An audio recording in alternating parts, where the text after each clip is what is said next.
என் இனிய தாய் தமிழ் சொந்தங்களே, இன்னைக்கு நம்ம சேனலில் தக்கடி எப்படி பண்ணுறது அப்படின்னு சொல்லி பார்க்கலாம். இது திருநெல்வேலியில் ரொம்ப ரொம்ப ஸ்பெஷலான ஒரு ஃபுட்டு. தக்கடி அப்படின்னு சொன்னாலே ரொம்ப ரொம்ப டேஸ்டான ஒரு ஃபுட்டு தான் இந்த தக்கடி. இந்த தக்கடி பண்ணுறதுக்கு எல்லாருமே நம்ம நார்மல் பச்சை அரிசி தான் எடுத்துப்பாங்க. ஆனால் இன்னைக்கு நம்ம பாரம்பரியமான அரிசி வகை சேர்ந்த இலுப்பம்பூ சம்பா பச்சை அரிசியை வச்சு தான் நம்ம இந்த தக்கடி பண்ண போகிறோம். இலுப்பம்பூ சம்பா அரிசி சும்மாவே நம்மளுக்கு அவ்வளோ வாசமாக இருக்கும். அந்த அரிசியை நல்லா கழுவி வெயிலில் காய வச்சு திரிச்சு வறுத்து புட்டு மாவு பதத்துக்கு கொண்டு வந்து அந்த மாவில் இந்த தக்கடி செய்யும்போது சொல்லவா செய்யணும், செம்ம வாசமாக இருக்கும். பிரியாணியே தோற்று போகிற அளவுக்கு. இந்த தக்கடி செய்கிறதுக்கு ஸ்டவ் ஆன் பண்ணிவிட்டு குக்கரை வச்சுட்டு அதில் நம்ம தாளிக்கிறதுக்கு தேங்காய் எண்ணெய் சேர்த்துக்கலாம். தேங்காய் எண்ணெய் தான் ரொம்ப வாசமாகவும் இருக்கும், நல்ல ஹெல்த்தியான எண்ணெயும் கூட. தேங்காய் எண்ணெய் சேர்த்துட்டு ஒரு ஸ்பூன் நெய்யும் சேர்த்துக்கோங்க. எண்ணெய் நல்லா சூடானதுக்கப்புறம் அது கூட கிராம்பு, பட்டை, ஏலக்காய், கல்பாசி இதெல்லாம் சேர்த்து நல்லா பொரிஞ்சதுக்கப்புறம் 2 பல்லாரி வெங்காயத்தை இந்த மாதிரி கட் பண்ணி சேர்த்துக்கோங்க. வெங்காயம் ரொம்ப கறிக்கிறக்கூடாது, கண்ணாடி பதம் வர்ற வரைக்கும் நல்லா வதக்கிக்கோங்க.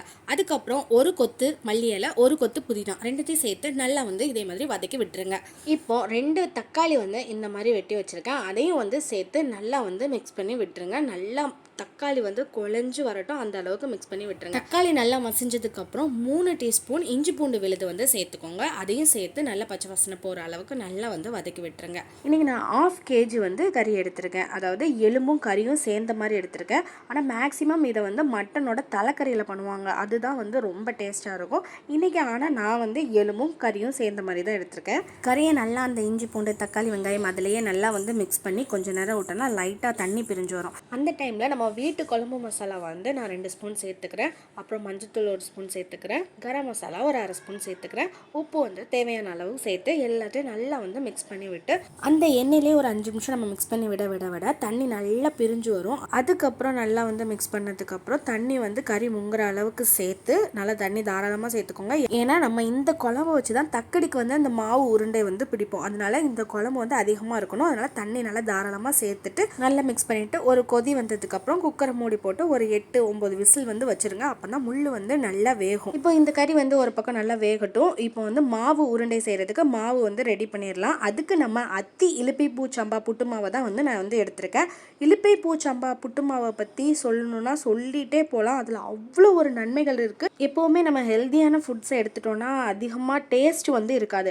ஆனால் இந்த இலுப்பை பூ சம்பா புட்டு மாவில் அவ்வளோ ஒரு டேஸ்ட்டு, அவ்வளோ ஒரு வாசம் இருக்கும். இந்த அரிசி நம்ம உடம்புக்கு எவ்வளோத்துக்கு எவ்வளோ ஹெல்த்தியான ஒரு ஃபுட்டோ அதே அளவுக்கு நம்மளோட நாக்குக்கும் அவ்வளோ டேஸ்டான ஒரு ஃபுட்டு தான் இந்த அரிசியில் செய்கிற இந்த தக்கடி. உங்களுக்கும் இந்த தக்கடி மாவு வேணும் அப்படின்னா ஸ்க்ரீனில் தெரிய நம்பரை காண்டாக்ட் பண்ணி வாங்கிக்கோங்க.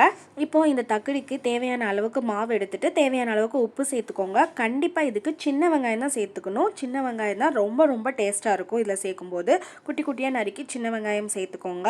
அதுக்கப்புறமா தேங்காய் ஒரு கப் நிறையா துருவல் பண்ண தேங்காய் சேர்த்துக்கோங்க. எல்லாத்தையும் சேர்த்து நல்லா மிக்ஸ் பண்ணிட்டு கொஞ்சமாக கொத்தமல்லி இலையும் குட்டி குட்டியாக கட் பண்ணி போட்டு அதையும் நல்லா மிக்ஸ் பண்ணி விட்டுக்கோங்க.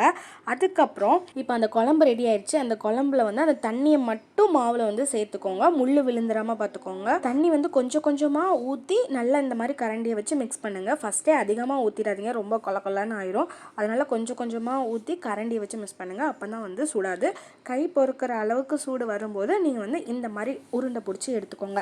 நல்லா டைட்டாக உருண்டை பிடிச்சி எடுத்துக்கோங்க. கீரல் அந்த மாதிரி இல்லாமல் நல்லா உருண்டை பிடிச்சி எடுத்து ஒரு பிளேட்டில் வச்சுக்கோங்க. இந்த அரிசியில் வைட்டமின்கள், தாதுக்கள், நார்ச்சத்துலாம் ரொம்ப அதிகமாகவே இருக்குது. நரம்பு மண்டலத்தை வலுவாக்குது, இன்னும் நோய் எதிர்ப்பு சக்தியை அதிகரிக்குது. அதனால நம்ம சின்ன வயசுலேருந்தே குழந்தைங்களுக்கு இதை கொடுக்கும்போது நோய் எதிர்ப்பு சக்தி அதிகமாகவே இருக்கும். இன்னும் சர்க்கரை நோயை கட்டுப்பாட்டில் வச்சுக்கிறதுக்கு இந்த அரிசி உதவுது. இன்னும் வாதம், கீழ்வாதம் அப்படிலாம் சொல்லுவாங்க, அந்த வலிகள் எல்லாத்தையுமே குணமாக்கி நல்ல ஒரு மருந்தா இந்த அரிசி பயன்படுது.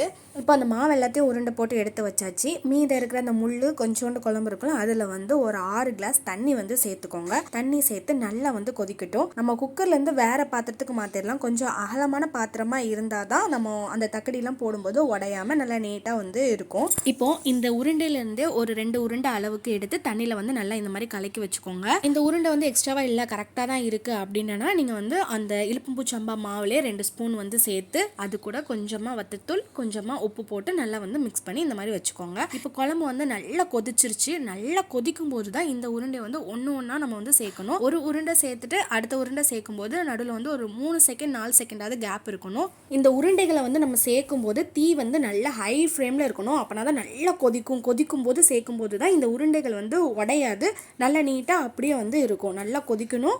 தீயை வந்து குறைச்சி கூட்டக்கூடாது. அப்படி நம்ம குறைச்சி கூட்டினோன்னா உருண்டைகள் எல்லாமே உடஞ்சி போயிடும். அதனால இந்த தீ வந்து நல்லா ஹையில் இருக்கிற மாதிரி பார்த்துக்கோங்க. இந்த உருண்டைகளை போட்டதுக்கப்புறம் ஒரு 7 நிமிஷம் வச்சிங்கனாலே இந்த உருண்டைகள் நல்லா வெந்துடும். அதுக்கப்புறம் லைட்டாக வந்து மிக்ஸ் பண்ணி விட்டுக்கோங்க. அந்த உருண்டைகள்லாம் உடஞ்சிடாமல் அடியில் பிடிச்சிடக்கூடாதுல, அதனால லைட்டாக மிக்ஸ் பண்ணிவிட்டு நம்ம மாவு கலந்து வச்சுருக்கோம்ல அந்த கலவையை வந்து மெதுவாக சேர்த்து அதையும் வந்து நல்லா மிக்ஸ் பண்ணி ஒரு கொதி வர்றதுக்கு விட்டுருங்க. நல்லா கொதி வந்ததுக்கப்புறம் இந்த மாதிரி திக்காயிரும். திக்கானதுக்கப்புறம் அவ்வளோதான், மணக்கும் பாருங்க, அவ்வளோ ஒரு டேஸ்ட்டாக இருக்கக்கூடிய நம்ம பாரம்பரிய அரிசியில் செஞ்ச இந்த இலுப்பம்பூ சம்பா தக்கடி ரெடி ஆயிடுச்சு. இந்த இயற்கை விவசாயத்தில் விளைஞ்ச இந்த இலுப்பம்பூ சம்பா அரிசி மாவு உங்களுக்கு வேணும்னா ஸ்க்ரீனில் தர நம்பரை கான்டாக்ட் பண்ணி வாங்கிக்கோங்க. இயற்கை வேளாண்மை காப்போம், உணவே மருந்து. நன்றி.